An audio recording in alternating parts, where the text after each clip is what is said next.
sometimes, I wonder. Welcome to the Middletown City Council meeting for Tuesday, January 7th, 2020.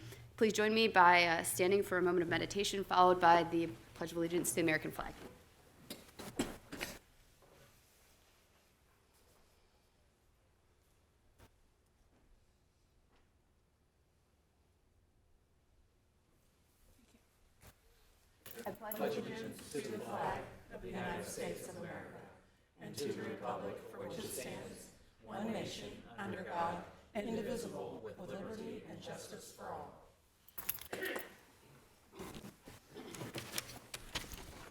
Thank you all for coming tonight. Ms. Skank, will you please call the roll?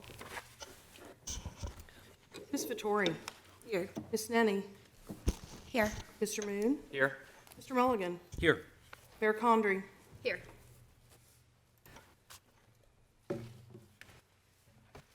Okay, so tonight I'm going to open a public hearing on the Oakland Historic District. Ms. Ashley Combs, our city planner, you have something to present for? I think she is going to pass her time off to Dan Barton and Dan Mason, who have been working as the consultants and working on the historic designation. My apologies. Great, no problem. Dan, if you'd like to join us. My name is Dan Barton. I reside at 338 Central Avenue in Dayton, Ohio, and we've been contracted to develop the Oakland Plan. Should I just start? Yeah, go for it. The Oakland Plan is meant to address a neighborhood that has had a great long history but has fallen upon hard times, has experienced Dan, if I many... could get you to talk a little bit louder into the microphone. We're having a hard time hearing you. Okay, I'll start again. We have been contracted to undertake a rehabilitation effort in the neighborhood of Oakland and basically to put together a strategy to redevelop a great historic neighborhood which has fallen upon some hard times of recent. Many trends contribute to the decline of a neighborhood. They're not all inevitable, but when many of them combine and come together, it can be a very tough period for a neighborhood and very hard to get out of. And what we've seen within Southwest Ohio, Cincinnati through Dayton, is a strategy that when it's pulled together and combined with some incentives has been a powerful tool to turn around neighborhoods and to rebuild confidence in a neighborhood, because confidence is essential. Confidence to buy into the neighborhood, confidence to restore your house and to invest more money into the properties, and to look at Oakland as an area where it would be a wise choice to invest because property values are going up. Property values will go up with the strategies that we've deployed and are about to launch in the next couple months or a quarter or so.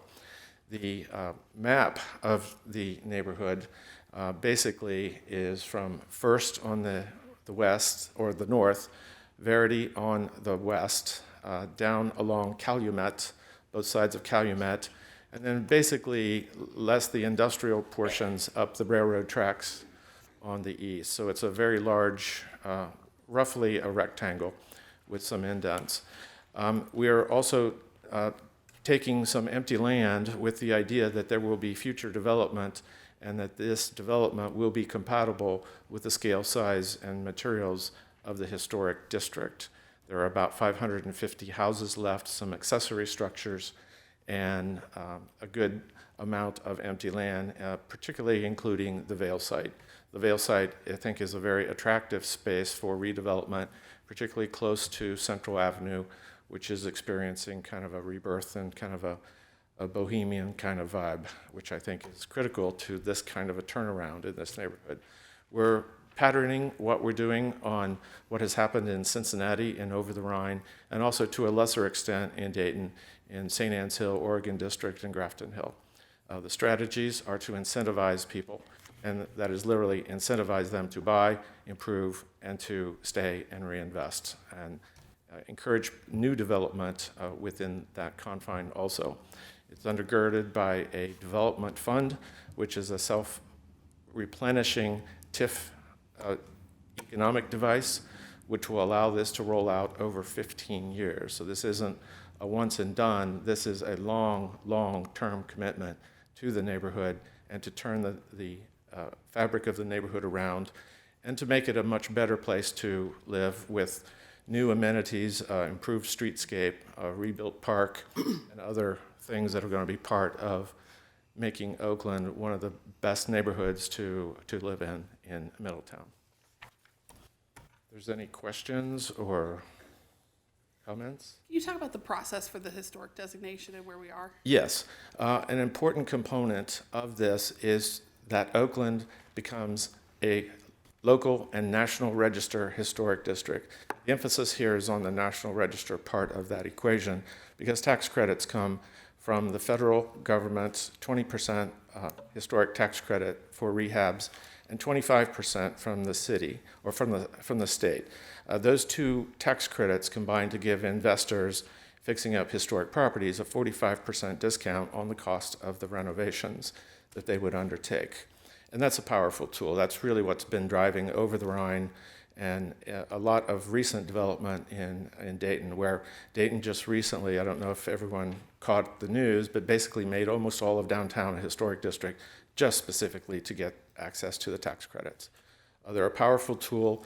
They've been used on very big projects, but they're viable also for mid-size and even small-scale projects, and that's where my expertise has been for the last 5 years, developing how to make an effective small case historic tax credit application, small and intermediate sized. The devices that we're using are designed to capture an improving property value baseline and to take that property value baseline improvement and feed it back into the neighborhood in reinvestment and incentives, et cetera. So we create, just like Cincinnati does in Over the Rhine, a self-funding mechanism so that while we'll get off to a certain pace of start, that pace will pick up in the years 2, 3, and then on, and then basically probably peak out in years 5 through 12.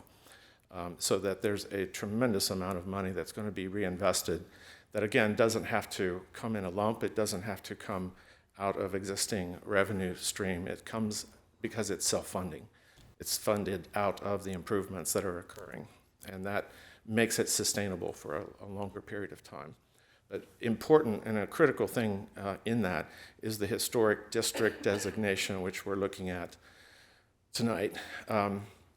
A trend happens when a neighborhood becomes a historic district in the way banks look at properties and the way banks will invest in properties. Right now, Oakland is challenged to find comparable values that banks will look at and say, you may individually be economically strong enough to support this kind of a debt service, but they don't want to do it in Oakland because of the average selling price in Oakland. So when the neighborhood values begin to recover and interested, young, energetic, and employed people are looking to buy and build in a neighborhood, they can look at Oakland and realize a better gain than they can probably anywhere else in the county. And that's been held up in right after the designation of historic districts. There's a trend for that. The other thing that banks will look at is comparable values of other properties in Middletown, which in this case means the South Main Historic District. So Oakland, which now cannot use a comparable value to undergird a finance of a project in Oakland, will be able to get comparable values out of South Main. So the strength and the success that South Main has had will lend itself to Oakland to help it recover also. And then as the recovery starts, it takes up and creates its own momentum. And so that the values move up, the amounts of money that the banks will invest move up, the fund improves, the fund produces more money, and it can produce more incentives. So it becomes a self-reinforcing strategy to take the neighborhood and begin to fill it in, rehabilitate the more deteriorated properties, and give the people who are there and have been maintaining their properties confidence that when their time comes to sell their property, they will have something that's worth a lot more than it is now. Mr. Barton, just one more question, and I hate to put you on the spot, but you had presented to a previous council, and I don't know if our new council members have seen it, but you were speaking about valuations, and I think you had set a low bar in one example and a high bar in another example of what those valuations would do over time. Yes. Would you be willing to share that tonight? Do you recall what those numbers were? In terms of the total production of the Correct. the scenarios. There were 3 scenarios. We are using the mid-level scenario as the most likely. The pessimistic scenario basically said not much happens over the period of time, but still it supported itself and over a 5-year period had a $5 million surplus. And the surplus means amounts of money that could be reinvested over the costs that were planned for the program. The middle scenario was something like 15 million surplus, and then the higher scenario was something on the order of 27 million surplus. And again, meeting all costs, paying the incentives, but generating that much additional capital that could be used for additional incentives into the neighborhood. Thank you. Sure. I have just one question. Sure. Are there pre-established ordinances and regulations that homeowners will need to abide by that are set before we end up voting on this, or is that a? Well, If I may, the only thing we're considering tonight is the actual recommendation of the historic designation. There will be further discussions and further votes before we get into anything involving incentives and what involves the homeowners, and that will come back in front of you. This is the first piece of what's going to be a long piece to get to those more economic incentives and what happens. What we're considering tonight is only the historic designation. Okay, and what is impacted with that decision? By saying that it's a historic designation, what does that mean to? what that sets off a process of going on to the National Register.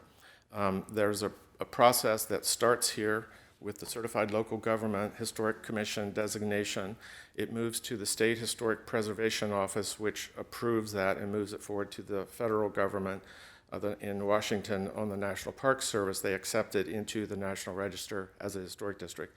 That becomes the opening of the opportunity for the historic tax credits. So that's one component of it. And Oakland joins South Main and the central business or historic districts as being under the guidance and all of the rules and regulations of the historic district itself. But the main thing there is on the incentive side, so that the tax credits are eligible all throughout Oakland, and that the property values and the way banks look at properties in Oakland begins to shift. It will be something as soon as they begin to understand that the zoning in Oakland is now historic, they will begin to look to South Main for their comparables. I just wanted to make sure we keep our homeowners in mind and make sure that they, are aware of any things that they're going to have to suddenly abide by as a result of our voting on things. We've had a series of 11 meetings for the neighborhood association stretching back over the last 5 or 6 months. And there's going to be another big meeting on the 30th where we kick off the neighborhood association itself. And that's when Oakland stands up with its own representatives, its own government, begins to look at the overall tools that we're putting on their table and allows them to become fully engaged in the renovation and the recovery of their own neighborhood. Thank you. You want to go ahead and open it up for comment on? Okay, so I'd like to open it up now for any comments in favor of the designation, and I'd ask you state your name and address. You do not have to have filled out a comment card in advance for this particular topic, and if you did fill one out for this topic, you can speak now. It probably makes the most sense. It's most relevant. So anyone in favor? Would you like to come to the I'd podium? like to come to the podium and state your name and address and any comments that you have. My name is Debbie Coleman, and I reside at 1514 Forest Avenue, and I'm in favor. Thank you, Debbie.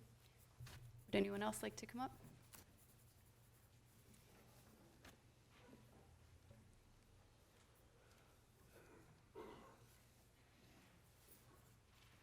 My name's Jim Johnson, and I have rental properties, which most of this area is rental at the present time.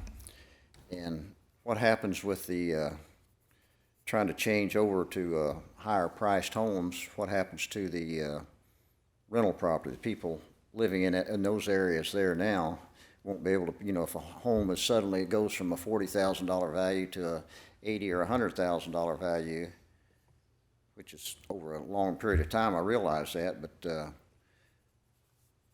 how do you make the changeover, I guess? What do you do with the people in those neighborhoods to get rid of them. And a lot of the homes was built in the turn. I know I've got 3 of them that was built in early 1900s, prior to 1905, because I found some newspapers in the fireplace, dated that, I still have them. But, and a lot of those old homes, and I did real estate appraisals too for 20 years before '08 and the crash. And I've been in a lot of those houses, and foundations and a lot of that stuff is not worth putting. And I also did a lot of appraisals in historical areas, Lebanon, and well, Verity Parkway, Middletown, and you can't really compare Verity Parkway with the homes over in this area here because of the quality when they were built. You got a lot better structures on Verity, or yeah, on South Main Street. I didn't mean Verity, on South Main, the historical section there of Middletown. A lot better quality homes. You know, they're how many rooms and all that kind of stuff. But foundations is what I worry about. Most of these old homes here are trying to talk somebody like me into sticking a lot of money into them, and they're not worth it. You know, and if you're trying to rent them, a lot of them are small. If they broke it off at Woodlawn Avenue, I could see a difference, because you got from Woodlawn north, you've got a lot 2-story homes, bigger houses. But whenever you go from Woodlawn over to 14th or over to Calumet, you got a lot of little cottages and small places. And like I say, they weren't quality built homes when they were built. And foundation-wise and structure-wise, they're not from a guy like myself to stick a bunch of money into them, trying to raise the value. And, you know, I know where all that's coming from, but, you know, you get more tax money, more revenue and all that. But from the guy that owns it, though, to put that kind of money, I don't know how this is going to affect the landlords and the investors and stuff like that, but that's got property there now. But so many of those houses aren't worth putting money into, and I don't know if there's any kind of arrangements as far as, because a lot of them, you know, they've tore down a bunch of them. I don't know, 400 or 500 of them they've tore down in the last 5 years or so down in those neighborhoods, but there's still a lot of them that's not worth putting, you know, more than what they're worth now back into them, because they're just not good solid property. You know, it's trying to, you know, rebuild an old custom car, and, you know, if it's all rusted and need out and the frame shot, you know, you got a certain point there to where you say, hey, it's not worth putting the money into, and so you got to scrap it and start another one, you know. But and that's the way a lot of those homes are. I know I own some of them that they're just not worth putting the money in. The lots are small, 30-foot wide lots. It's not like over when you talk over on Main Street, you got 27-room homes on acre lots and all that. It's a lot different. But even the ones up and down through, because I've been in that neighborhood since '79 with rentals, and I can see there's some houses in there that's worth fixing up, you know, but I just can't see how you can lump them all together. And if you're going to force them all to be brought up to a certain standard as far as historic standard, I know when I did appraisals in Lebanon, you know, there was that area there, and they had a certain standard, and whenever they had certain things, they were restricted whenever they redid them as far as windows, sidings, roofs, and all that, that they, whenever they went to remodel and fix them up, and they had to be up to those historic standards. And yeah, that was a good investment there because they've held their value. I mean, you only use those comps in that area too whenever you was doing an appraisal. You couldn't go out into another area. You had to stay right in that historic district, you know. And I don't see these values in this area. You couldn't compare these with the ones on Main Street. Oh, there might be a house or two down Main Street there you could use, but in this area, you've got a lot of HUD homes. You got a lot of new modern bricks, a lot of 2 bedrooms, especially down on the area closer to 14th Avenue. And I mean, they're not historical in the first place, and there's a lot of them. There's not just 1 or 2. And like I say, if they'd have cut it off at Woodlawn, I could see the point, you know, in trying to fix them up and get them to higher standards to where they're worth more and they bring more on property taxes, which is good for the city and county. It's just if they would have bring the value up. The place has been, since I've been down there, the place has been a dump. You know, especially from Woodlawn over to 14th, it's just trashy neighborhood. You're always calling the city on, you know, to get them to do something about the trash, which they do. City's good about, you know, if you call and report stuff, but it's the tenants, the quality, you know, if you get rid of the people and get some cleaner, neater people in there, but then there again, you gotta get into higher income to get that. 'Cause I haven't seen the society changed since '79. It's just been the same, you know.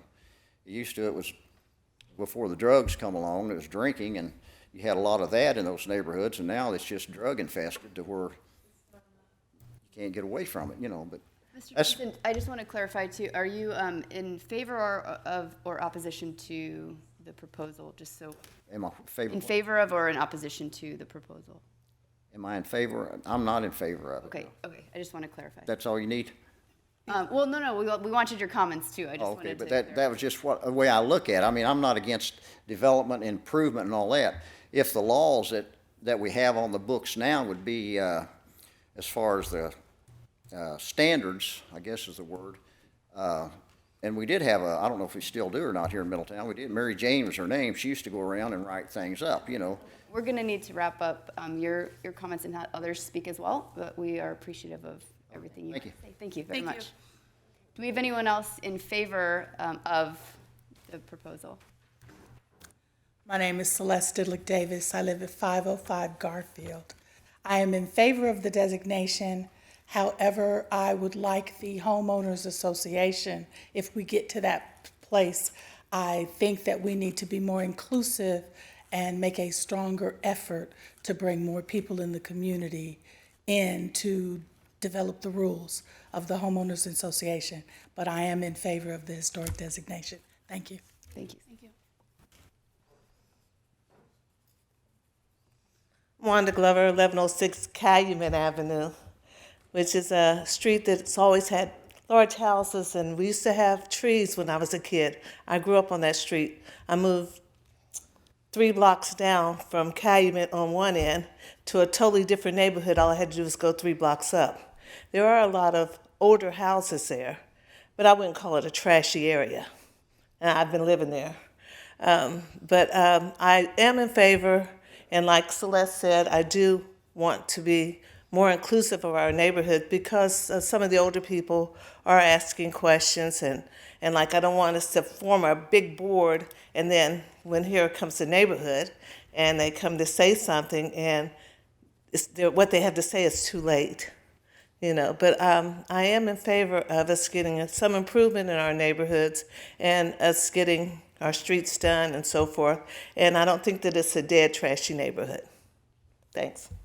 Thank you.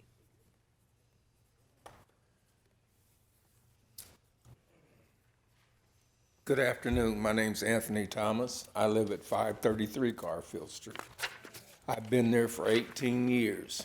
I sit on the front porch every morning and every afternoon, and I watch what goes up and down the street. And if you'd asked me 30 years ago when I was a teenager, 40 years ago, 50 years ago, when I was a We won't hold teenager. you to that. Yeah, well, I was born on Sycamore Street, which is no longer there by the hospital, in a taxi cab. And if you asked me then, would I be living where I'm at now? I said no, because it was a great neighborhood. I didn't know anybody that lived over there. I lived on Walnut Street with IW and Miss Hattie Mae Smith, which is my grandparents. And I like to say that it's always, to me, been a good neighborhood.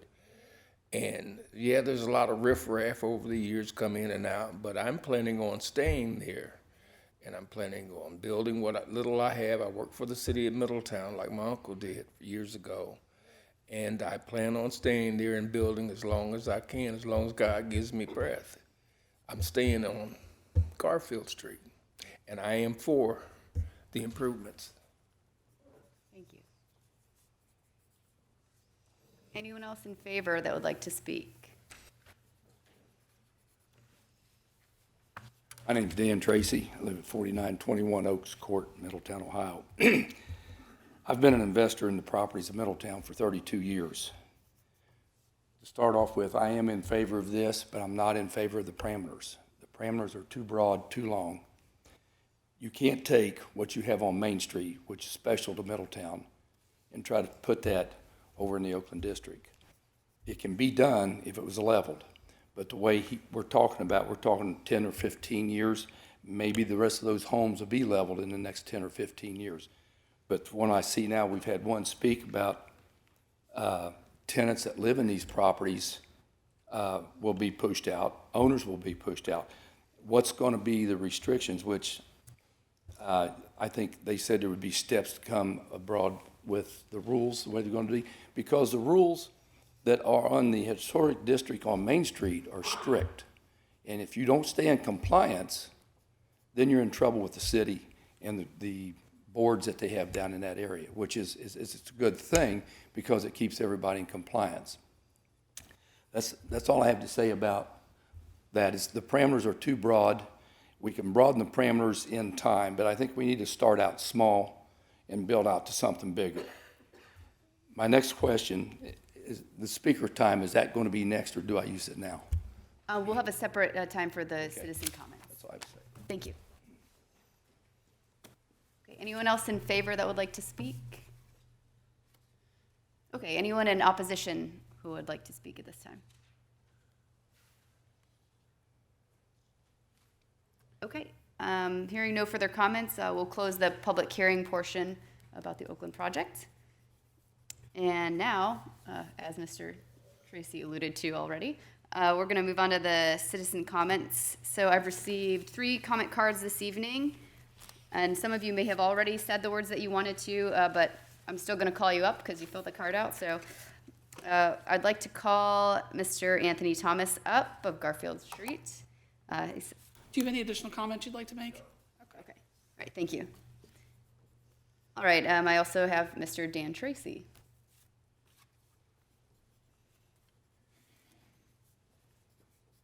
My address again. Oh, yeah, let's, 4921 Oaks Court. My name's Dan Tracy. thank you. I've got some current concerns, questions, and I'll go through it pretty quick. Who done the appraisals on these properties? That's the first question. Who paid for this? Clarify the topic that you're, Okay, the topics on the school board property that this wants to sell, I assume, to the city. Who done the appraisals? Who paid for the appraisals? And if so, why would the city want to buy a property if the investors want to invest in this Oakland district? Let the investors do the investing. The city doesn't really need to get back into real estate. You know, if there's a potential buyer coming or there's an investor, which it sounds like we've got investors that want to take on this project, let them use their money.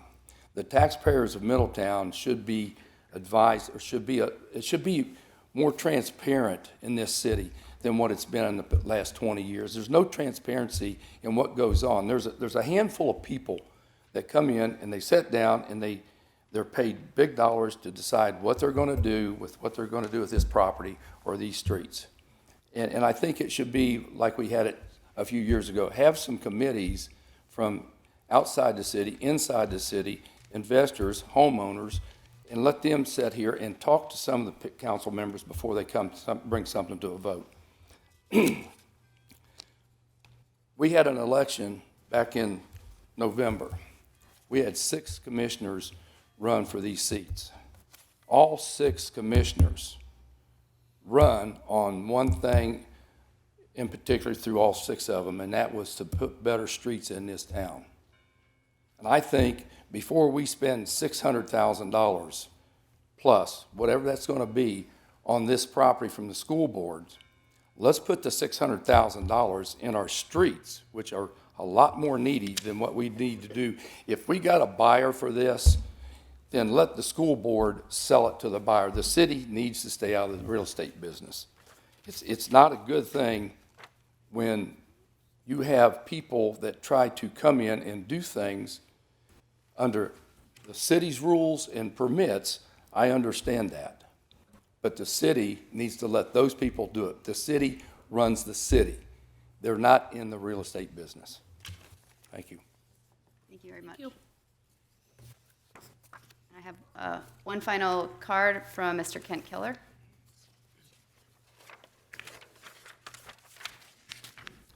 Hello, my name is Kent Keller from 2040 Wellington Road. I want to talk real quick about the very first legislative ordinance of 2020, according to the paper here. The very first thing, you guys are going to vote on it tonight, right? Okay, it's an ordinance establishing a procedure for and authorizing the extension of a contract with TR Gear Landscaping for gateway maintenance. This is to do landscaping out by I-75, which I think it's critical. You know, billions of dollars drives right past that every day. We need to keep that looking really nice. But my question is, okay, that TR Gear submitted a bid in 2017, and the contract has been extended 2 times already. And now the city is going to vote on extending it a 3rd time. Okay, TR Gear is in Fairfield, Ohio, and we're paying them $65,000. Okay, every one of you campaigned on keeping money in Middletown and doing what's best for the citizens and businesses of Middletown. So why would we not allow a bid for other landscaping companies and lawn services to come in and do that? Maybe they would do a better job, a cheaper job, but there's lots of landscaping companies in Middletown. Just off the top of my head, Schneider Landscaping. I don't know anybody there. I have no connection to any lawn services at all. But you know, I looked up TR Gear's Google rating. They have a 2.9 star customer feedback rating out of 5 stars, and Schneider has 4 stars. So why would we send $65,000 to a Fairfield business when we could open up a bid and possibly a Middletown business get it? And a lot of that $65,000 would come right back into Middletown. You know, it would help the employees, and it would also, you know, help the city. A lot of that tax money would go to pay your guys' salaries. So that's all I have. Is I think the city should not vote to extend the TR Gear contract. It should be opened up for a bid, and other companies should be allowed to submit a bid on that. And I think there should be some preference towards Middletown-owned businesses. I think we need to do, you know, what we can. If it's like $20 difference between a couple companies, we need to give it to the Middletown businesses. Thank you. Thank you. Okay, next agenda item. I realized too at the beginning of the meeting, I believe I said it was the 7th of January. As much as I would like to go back in time at different points, it's the 21st, so write that right now. All right, the next agenda item is the city manager reports. Ms. Cohen, do you have anything today? I'm going to be very, very brief. I just wanted to thank everyone for coming tonight to talk about the historic designation. I want to bring up that this is the start to help to better a neighborhood that we have had the most disinvestment in the past 50 years. This has been a neighborhood for 50 years that we've needed to put money into, and we failed to do so. Starting this process and being able to capture all the tax credits possible is the start to being able to help those homeowners, help raise the tax value for the city, but also for the homeowners that live in that area and that have spent so much time living in that area and staying there and really putting their life into the neighborhood and being able to work at that. And this is the start to that process. I also want to give everyone some additional information that our last meeting to set up the Neighborhood Association for Oakland is going to be January 30th at 6 p.m.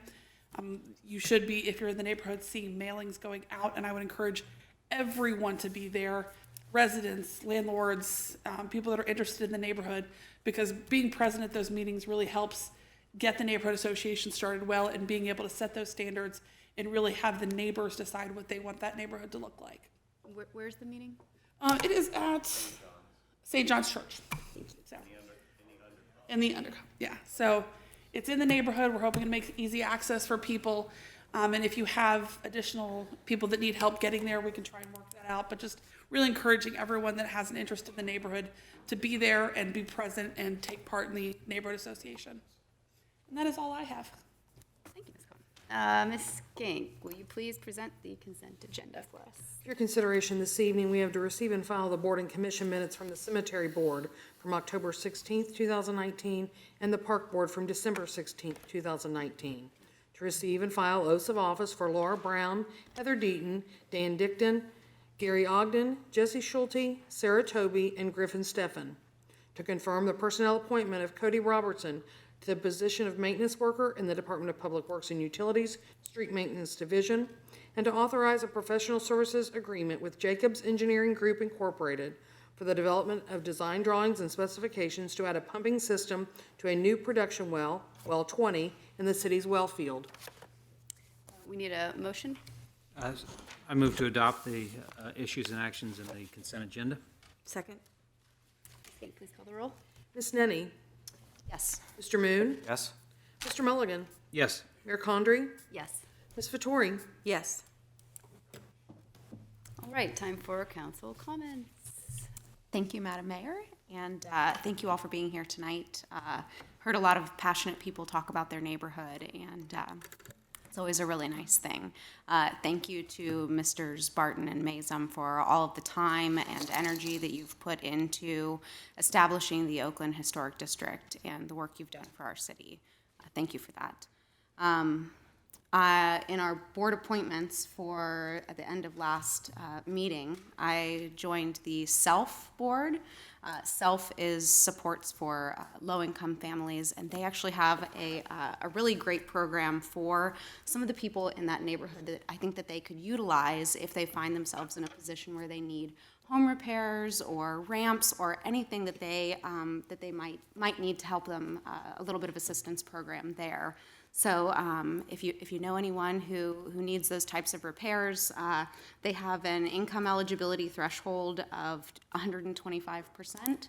So just something to look into if you've got a neighbor in need. I also joined the Keep Middletown Beautiful board and would like to share that they are having an Earth Day cleanup on April 18th.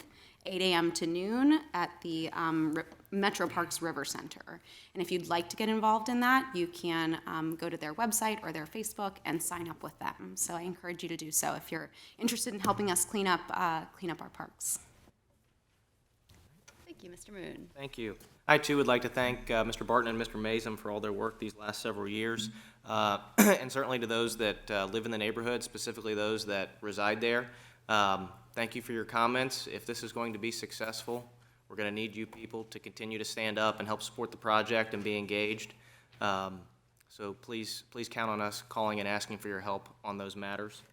And I also wanted to extend my congratulations and thank you to the Ministerial Alliance. This past weekend was the Martin Luther King annual ecumenical service.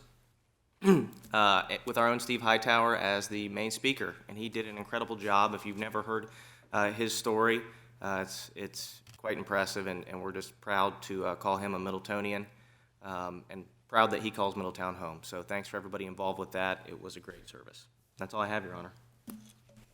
I'd like to also thank Dan and Dan for their hard work. I'm excited about the Oakland District, and I think it's a great example of ways that we can be creative and collaborative to come together and turn some of our biggest challenges into our biggest opportunities. So I know there's always fear when there's change, there's always assumptions made, and I think if we communicate and work together, this could be one of the most important things that we do in the city of Middletown in the next decade. So thank you all for being so instrumental.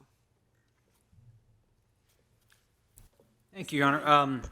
I would just add to my colleagues' messages on the Oakland Historic District. I mean, this is a neighborhood that has struggled for decades, and if we want to see positive change in that neighborhood, we're going to have to try some new and different things. We're not blazing new trails with this. These are proven methods that have worked in Cincinnati and Dayton, and they certainly can work here in Middletown. And also, I secondly offer my thanks and appreciation to the Middletown Ministerial Alliance for the Martin Luther King celebration, and offer congratulations to Reverend John Wagner and Sissy Patterson on the awards that they received yesterday. It was a great celebration. People of many faiths and backgrounds coming together to celebrate the spirit of Martin Luther King, and obviously we need as much of that as possible in our city and in our nation. So with that, thank you, Your Honor. The only thing I really wanted to add tonight was about communications, and just give you an update. I just before this meeting had a great discussion with our social media and communications director, Shelby Quinlivan, and I am going to be working a little bit more with her in conjunction to work on some better communications. I know we're all going to be talking about that, but seeing, how you guys would like to be communicated with and to, and the ways that you want to communicate with the city. So as of now, I do have a Facebook page that's that Nicole Condrey is the mayor, and I recommend each and every one of you, if you have any thoughts at any point in time, I am there for you, and you can message me on Facebook, and I try my best. I think so far I responded to everyone in a fairly timely manner, so you can always reach out to me with any thoughts you have on the city. I want you to know that we're listening and we're here for you, so please feel free. All right. Mr. Yoder. Yes, so you have 7 legislative items on your agenda for passage tonight, one of which, the third being ordinance number O-2020-03, is proposed for passage on its first reading as an emergency measure. So we just request the council to waive the second reading and enactment provisions of the charter. I move that the charter provision requiring reading on 2 separate days be waived for ordinance number 02020-03, and that it be declared an emergency measure and read one time only. Second? We need a roll for that, right? Call the roll, Missy. Mr. Moon? Yes. Mr. Mulligan? Yes. Mayor Condrey? Yes. Ms. Nenny? Yes. Ms. Vettori? Yes. All right, first item on the agenda is ordinance number O-2020-01, an ordinance establishing a procedure for and authorizing the extension of a contract with TR Gear Landscaping, Inc. for gateway maintenance. This is a second reading. Okay, we have a motion So moved. and second. Second, but I do have a comment. I appreciate Mr. Keller's concerns. I don't mind voting for this tonight, but as Mr. Atkins would tell you if he were here, I harped on him quite a bit for going out to bid for these type of things. I think it's good to continue to do that to make sure that we're getting the best value. And just to answer his question about a preference for Middletown, that's certainly something we've talked about in the past. It's kind of come down to, are they within a percentage, 5%, 10%, 2%, whatever amount you want to discuss. On bigger contracts, obviously, that's bigger dollar amounts. And if we set a dollar amount on the lower end, $5,000 on a small contract, the wiggle room there, it just seems like a vicious loop of finding what is the right preference amount for a local contractor. But certainly I agree, all things being even, we'd like to use the local contractor. If I may, just Please. briefly, and I will absolutely take that note back to staff that we want to look at how we handle that. I did want to point out, though, this particular contract, when it was bid in 17, that we received 3 bids. One was this company from Fairfield, one was from Dayton, and one was from Trenton. There was not a Middletown company that bid on the project. This was by far the lowest bid that we received. The reason the staff is really recommending adopting one additional extension is they've had good luck with the company. They've had, it's been pretty responsive to our needs, and they are holding 19 pricing, so that we're not looking at any increase from 19 to 20, which would be typical if we were to put it back out to bid. But I certainly understand and appreciate the comments about keeping business local if we can. I just wanted to point out when we bid this particular contract, there were no Middletown bids. I personally, I've gone back and forth on this a lot, and Susan's been very responsive to emails I've had a lot about this particular issue. And I was going to mention that the best bids did come from outside Middletown, and they were all higher than this particular bid. In my opinion, however, the due process of government contracting, I feel there should be some exceptional reason why we would extend the contract that's outside of the norm. I feel like there's always exceptions to rules, but in this case, we don't know that there's not a Middletown business interested in this, and I value the opinions of our Public Works and the fact that they think it'd be good to extend it, and perhaps maybe we can still put it out to bid and they'll come back at the same price and we can move forward. But I think for government contracting, I'd like to see us be fair and equitable to businesses who are interested in government contracts. Any other comments? Okay, Ms. Skank, will you please call the roll? Mr. Mulligan? Yes. Mayor Condrey? No. Ms. Vettori? Yes. Ms. Nenny? Yes. Mr. Moon? Yes? All right, next up is ordinance number O-2020-02, an ordinance authorizing an agreement with V3 companies to develop a parks master plan. This is a second reading. we have a motion? So, Second. Ms. Ganku, please call the roll. Oh, sorry, discussion. Do we have any discussion items on this one? Nope. Please call the roll. Mayor Condrey? Yes. Ms. Vettori? Yes. Ms. Nenny? Yes. Mr. Moon? Yes. Mr. Mulligan? yes. Next up is ordinance number O 2020-03, an ordinance authorizing a supplemental agreement with Frost Brown Todd LLC for legal services and declaring an emergency. Do we have a motion? So moved? Second? Any discussion? If I may just briefly on this one, as we have been dealing with being short-staffed with the dismissal of Mr. Adkins, I am finding that some of the duties I was previously able to complete, I'm just not able to handle in the most effective way. Ben and Frost Brown Todd's attorneys have been able to fill in immediately so that we're able to address those concerns without having to bring a new person on board and deal with the consequences of that later in time. So we are presenting this contract with the intent that it would be temporary to get us through till we're back to full staff, and then we can best evaluate how we want to move forward. I'm asking it be passed as an emergency, frankly, because these services happen every day, and until this gets passed, we're being billed on an hourly basis. So being able to pass this contract, I believe will save us some money in the long term. And this has been very flexible in helping us solidify what that looks like.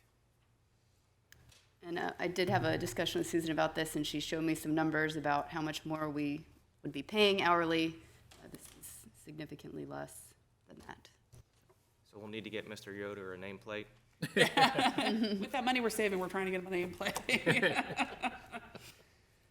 Any other discussion? Okay, Ms. Gank, will you please call the roll? Ms. Vettori? Yes. Ms. Nenny? Yes. Mr. Moon? Yes. Mr. Mulligan? Yes. Mayor Condrey? Yes. Thank you. All right, fourth item, ordinance number O 2020-04, an ordinance establishing a procedure for and authorizing a contract with Uleman Shoot LLC, probably got that one wrong, but for progressive design build procurement for phase 1 of the Lakeside Redirection Project and declaring an emergency. No actions requested until the February 4th meeting. Any questions from council on this one? I might do a brief presentation on this one, if I may. This is the next project that we are scheduled to do for the long-term control plan. It involves redirection of 291 acres of a drainage area for a new trunk sewer estimated to be 3,500 feet in length and 36 inches in diameter. There's also going to be a new pump station, approximately 5,500 feet of 18-inch diameter force main so that it can force the flow to the hydraulic canal near Smith Park. This is one of the projects we called out in the long-term control plan. The difference we have tonight that we don't normally have is that we're doing this bidding on a progressive design build, which allows us to be a little bit more flexible in the way we handle construction projects. Typically, we would design a project and then send it out to bid, and the companies tell us how much to make our vision work. Under this type of procurement, we're saying, here's what we think this needs to look like, here's what we ultimately need to accomplish, and then we work with the company to decide what the best way to do that is. And the best design studies will tell you that this prevents change orders from later and is a more efficient way of doing these types of projects. It is a bit unusual for us, but I think particularly for this project, they'll help us design what is the most cost-effective and workable solution for the project. Thank you. Any other questions? Okay.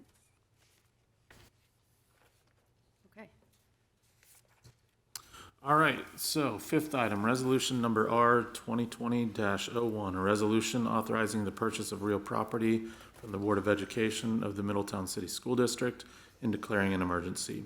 No action requested until the February 4th meeting.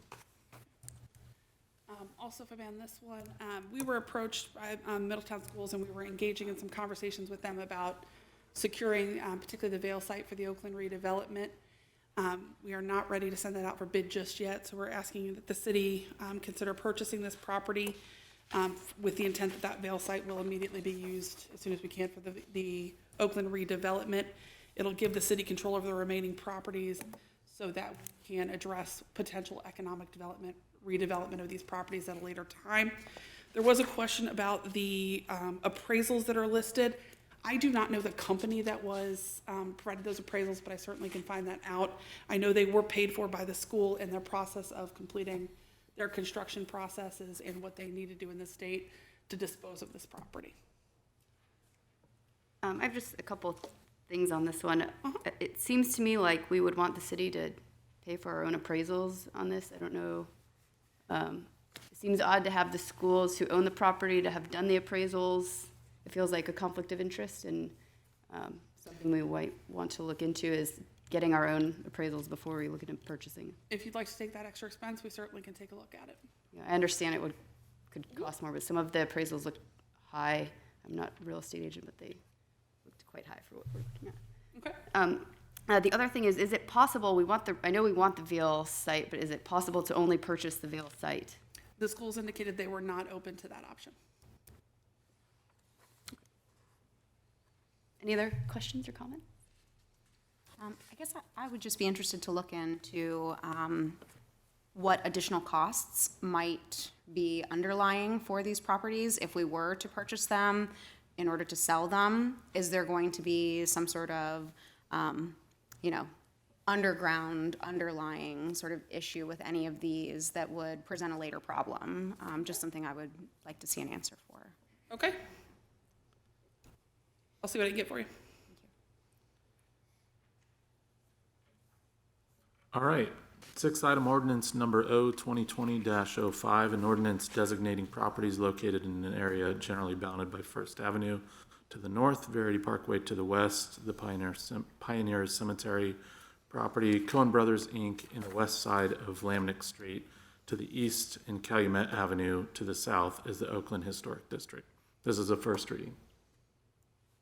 Any questions, comments? I think we've covered enough of this during the public hearing. Oh, yep. All right, and then seventh and last is ordinance number O 2020-06, an ordinance repealing ordinance number O 2019-94 in part as it relates to the transfer of 315 Garfield Street to the Butler County Land Reutilization Corporation. Again, a first reading. Questions or comments? This is the property we had discussed transferring to the land bank for potential use in the demolition grant. Following the transfer, there was some expression that maybe we want to hold on to that for the Oakland redevelopment. So this is cleaning up the paperwork on that. Thank you. Is it possible to have an alibi comment about an ordinance? I'm sorry? Can we do that? Like make an alibi comment about an ordinance that we discussed? An alibi? An alibi, can I make a comment about an ordinance that we already discussed for clarification to the citizens? If you'd like to, yes. Okay, I just want to make sure you guys are. I just remembered that I was going to mention the ordinance that we passed, V3 companies, just to help clarify to some people. It was put out for bid, had 6 bids. A team of employees interviewed the top 3 candidates, and it will include, from what I understand, a pool analysis in this. And so I just wanted to call that. I heard some people were concerned that it would not have that in it, and Susan had mentioned that it will. So for anyone who had that concern, just want to put it out there. That's all. Thank you. Sorry I missed that earlier. Okay, so with that, we have an executive session this evening. So I get to read this lovely, lengthy paragraph as to why we're going to executive session. Before that, I do want to thank you guys for coming. So, all right. So this evening, I need a motion under the Ohio Revised Code 121.22G1 to consider the appointment, employment, dismissal, discipline, promotion, demotion, or compensation of a public employee or official, and under the authority of ORC 121.22G8 to consider confidential information related to the marketing plans, specific business strategy, production techniques, trade secrets, or personal financial statements of an applicant for economic development assistance, or to negotiations with other political subdivisions respecting questions for economic development assistance, provided that both of the following conditions apply. 1, the information is directly related to a request for economic development assistance that is to be provided or administered under any provision of Chapter 715, 725, 1724, or 1728, or Section 701.07, 3735.67 to 3735.70, 5709.40 to 5709.43, 5709.61 to 5709.69, 5709.73 to 5709.75, or 5709.77 to 5709.80 81 of the revised code, or that involves public infrastructure improvements or the extension of utility services that are directly related to an economic development project. 2, a unanimous quorum of the public body determines by a roll call vote that the executive session is necessary to protect the interests of the applicant or the possible investment or expenditure of public funds to be made in connection with the economic development project. Do I have a motion? So move for adoption. Second. Ms. Kank, will you please call the roll? Ms. Nenny? Yes. Mr. Moon? Yes? Mr. Mulligan? Yes. Mayor Condrey? Yes. Ms. Vettori? Yes. All right, first of all, I think my English and reading teachers would be proud of me from grade school for that one. Thank you guys all for coming after our executive session meeting. The meeting will be adjourned until February 4th, 2020 at 5:30 p.m. in these chambers, and until then, blue skies over Middletown. Thank you.